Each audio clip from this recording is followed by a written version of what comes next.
Hi friends, welcome back to my channel Sangareddy Shreyans vlogs. ఈరోజు మనం చాలా సింపుల్గా ఇంట్లో ఉన్న మామూలు రైస్తోనే ఎంతో టేస్ట్గా ఎగ్ బిర్యానీ ఎలా ప్రిపేర్ చేసుకోవాలో చూద్దాం.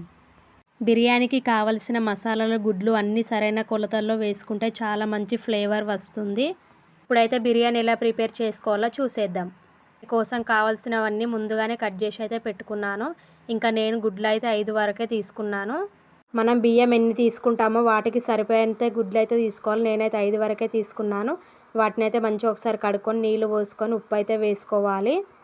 ఇలా ఉప్పు వేసుకోవడం వల్ల గుడ్లు అయితే మంచిగా ఉడుకుతాయి, పగిలిపోకుండా. ఇంకా పక్కన కడాయి పెట్టుకొని కట్ చేసుకున్న ఆనియన్స్ అన్నీ కూడా మంచిగా ఆయిల్లో డీప్ ఫ్రై చేసుకోవాలి కాబట్టి ఆనియన్స్ అన్నీ కూడా అందులో అయితే వేసుకుంటున్నాను. ఫస్ట్ మనం ఆనియన్స్ అయితే మంచిగా గోల్డెన్ కలర్ వచ్చేంత వరకు అయితే వేంపుకోవాలి. చూడండి, నేనైతే మొత్తం కట్ చేసుకున్నవన్నీ అయితే వేసుకొని అయితే ఒకసారి అయితే కలుపుకుంటున్నాను.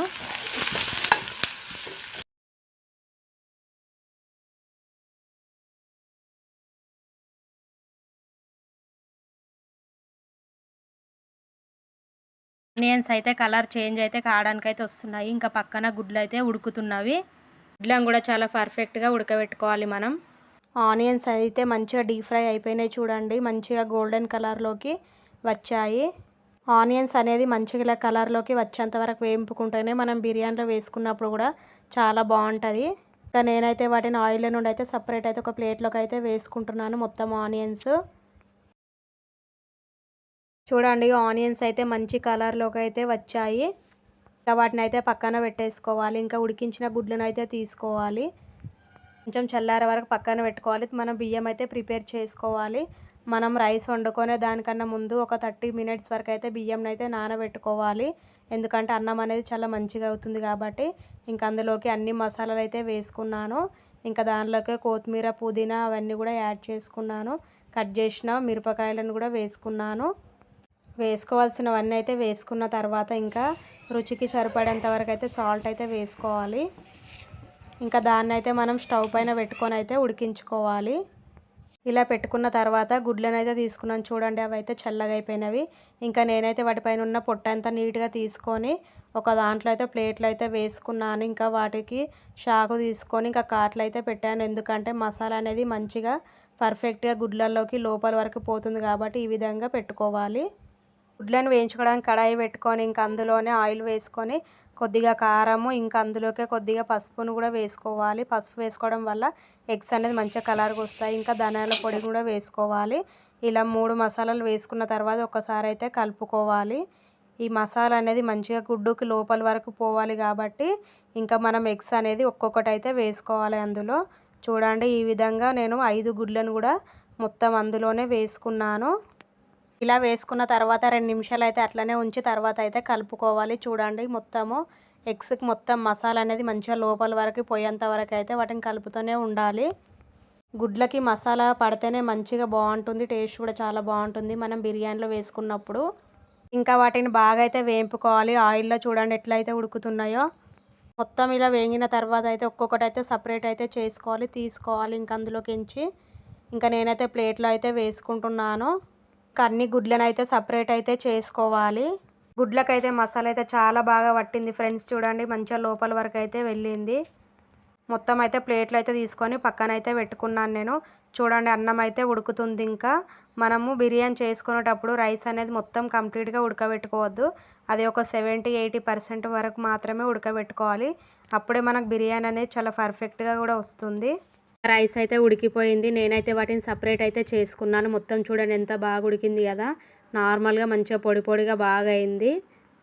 ఇలా ఉడికించింది వేసుకోవడానికి అయితే మనం ఒక బొగాని అయితే పెట్టుకొని ఇంకా అందులో ఆయిల్ అయితే వేసుకొని ఇంకా మసాలాలు అయితే వేసుకోవాలి దానిలో. చూడండి, నేనైతే బిర్యానీ మసాలాలు మొత్తం అయితే వేసుకున్నాను. అందులో వేసుకున్న తర్వాత ఒకసారి అయితే మొత్తం ఇట్లా ఆయిల్ అయితే కలుపుకోవాలి. నార్మల్గా కలర్ వచ్చేంత వరకు అయితే వేసుకొని ఇంకా అందులోకే పచ్చివి ఆనియన్స్ కూడా వేసుకోవాలి. తర్వాత ఇంకా అందులోకే కట్ చేసి పెట్టుకున్న మిర్చి కూడా వేసుకోవాలి. చూడండి, మిర్చి కూడా వేసుకుంటున్నాను నేను.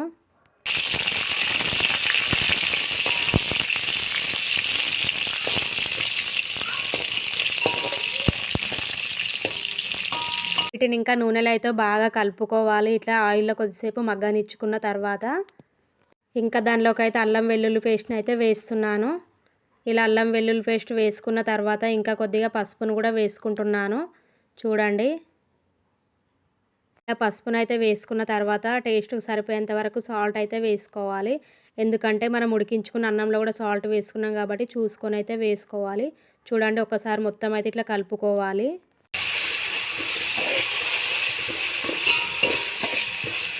నూనెలో బాగా కలుపుకున్న తర్వాత నేనైతే కారం అయితే వేస్తున్నాను. దానిలో కారం కూడా మీకు సరిపోయేంత వరకు వేసుకోవాలి. ఎందుకంటే బిర్యానీ కాబట్టి కొంచెం స్పైసీగా ఉంటేనే బాగుంటుంది కాబట్టి కొంచెం ఎక్కువ వేసుకున్నా పర్వాలేదు.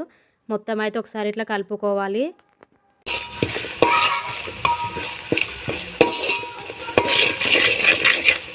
మసాలాలన్నీ కూడా మంచిగా నూనెలో ఉడికించుకున్న తర్వాత నేనైతే మసాలా అయితే ధనియాల పొడి అయితే వేసుకుంటున్నాను. చూడండి, ఇంకా ధనియాల పొడి వేసుకున్న తర్వాత బిర్యానీ మసాలా ఇంకా గరం మసాలా అవన్నీ కూడా వేసుకున్నాను. ఇంకా మీ దగ్గర ఏవైతే మసాలాలు ఉంటాయో అవన్నీ కూడా వేసుకుంటే బిర్యానీ అనేది చాలా టేస్ట్గా అవుతుంది, చాలా బాగుంటుంది తింటుంటే కూడా.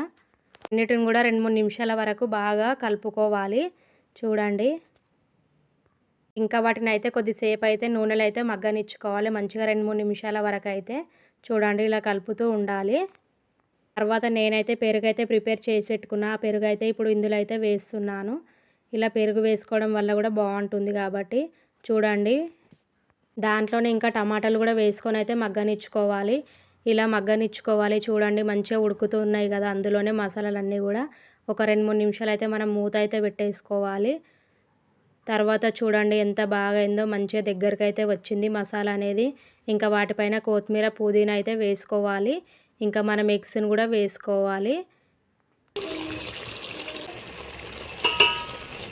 మనం ఉడికించుకున్న అన్నం అయితే వేసుకుంటున్నాను.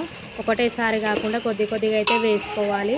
ఇంకా వాటిపైన ఆనియన్స్, కొత్తిమీర, పుదీనా వేసుకోవాలి. ఇలా వేసుకోవడం వల్ల బాగుంటుంది టేస్ట్ కూడా. ఇంకా లెమన్ కూడా పిండుకుంటున్నాను నేను. ఇంకా మనం కావాలనుకుంటే కలర్ కూడా వేసుకోవచ్చు. నేనైతే ఫుడ్ కలర్ కూడా వేసుకున్నాను. మిగిలిన అన్నంను కూడా మొత్తం అయితే వేసుకొని ఇంకా వాటిపైన కూడా కొత్తిమీర పుదీనా అనేది వేసుకోవాలి.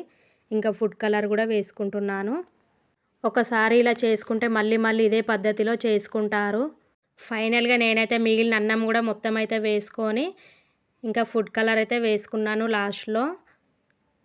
ఇంకా దానిపైన మూత పెట్టి కొద్దిసేపు దమ్ ఉంచితే మన టేస్టీ ఎగ్ బిర్యానీ రెడీ. చూడండి ఎంత బాగా అయిపోయింది కదా అసలు. చూసారు కదా ఫ్రెండ్స్, చాలా సింపుల్గా చాలా టేస్ట్గా మన ఎగ్ బిర్యానీ రెడీ అయిపోయింది. ఈ వీడియో మీకు నచ్చితే లైక్ చేయండి, షేర్ చేయండి, మా ఛానల్ని సబ్స్క్రైబ్ చేయడం మాత్రం మర్చిపోవద్దు. మీకు ఎలా వచ్చిందో బిర్యానీ మాత్రం కామెంట్లో పెట్టండి. ఓకేనా ఫ్రెండ్స్, తప్పకుండా మీరు కూడా ట్రై చేయండి. Thank you so much. Okay friends, bye.